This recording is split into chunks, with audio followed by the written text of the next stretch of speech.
घर की नई नेवेली इकलौती बहू एक प्राइवेट बैंक में बड़े ओहदे पे थी। उसकी सास तकरीबन 1 साल पहले ही गुजर चुकी थी। घर में बुजुर्ग ससुर और उसके पति के अलावा कोई न था। पति का अपना कारोबार था। पिछले कुछ दिनों से बहू के साथ एक विचित्र बात होती। बहू जब जल्दी जल्दी घर का काम निपटाकर ऑफिस के लिए निकलती, ठीक उसी वक्त ससुर उसे आवाज देते और कहते, बहू मेरा चश्मा साफ कर मुझे देती जा। लगातार ऑफिस के लिए निकलते समय बहू के साथ यही होता।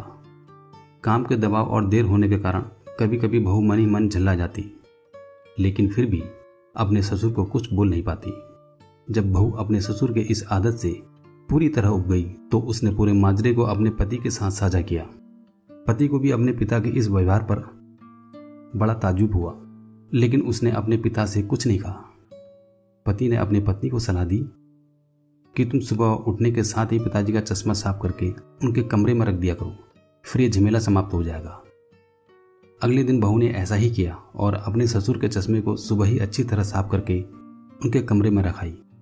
लेकिन फिर भी उस दिन वही घटना पुनः हुई और ऑफिस के लिए निकलने से ठीक पहले ससुर ने अपनी बहू को बुलाकर उसे चश्मा साफ करने के लिए कहा। बहू गुस्से में लाल हो गई, लेकिन उसके पास कोई चारा नहीं था। बहू के लाख उपायों के बावजूद ससुर ने उसे सुबह ऑफिस से आते समय आवाज देना नहीं छोड़ा।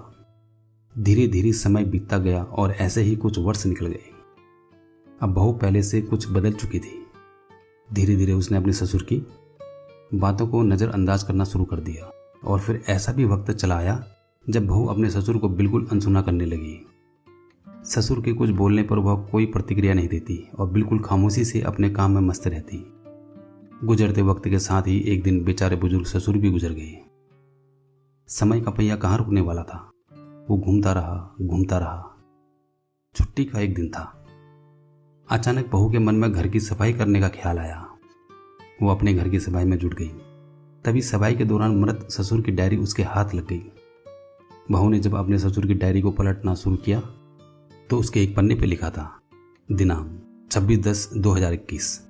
आज के इस भागदौड़ और बेहद तनाव व संकट भरी जिंदगी में घर से निकलते समय बच्चे अक्सर बड़ों का आशीर्वाद लेना भूल जाते हैं, जबकि बुजुर्गों का यही आशीर्वाद मुश्किल समय में उनके लिए ढाल का काम करता है।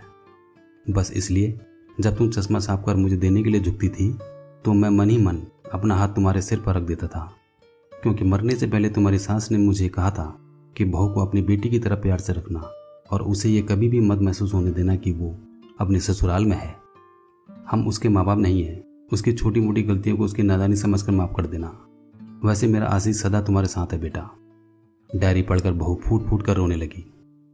आज उसके ससुर को गुजरे ठीक 2 साल से ज्यादा समय बीत चुके हैं, लेकिन फिर भी वो रोज घर से बाहर निकलते समय अपने ससुर का चश्मा साफ कर उनके टेबल पर रख दिया करती है, उनके अंधे के हाथ से मिले आशीर्वाद के लालसा में।